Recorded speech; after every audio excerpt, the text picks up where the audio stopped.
So, ang unang gagawin nyo dito mga master, hanapin nyo lang yung parameter 19. Kasi nakalock yan.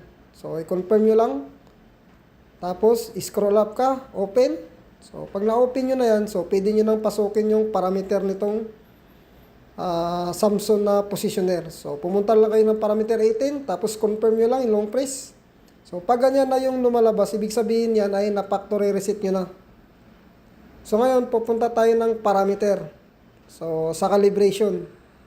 So, dito nyo makikita yan sa takip ng positioner. So, nandyan yung parameter default. So, ito pala yung parameter 3. So, naka 35 mm kami kasi nga, ang position ng pin position namin sa likod ay 35. So, hindi kami nakasagad sa 50.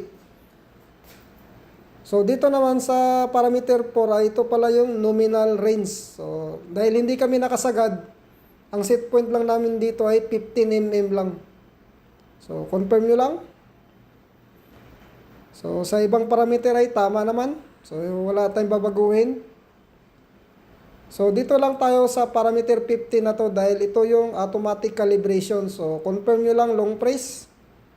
So, pag ganyan mga master, nagbi-blink na, hintayin nyo lang na magsisero yan.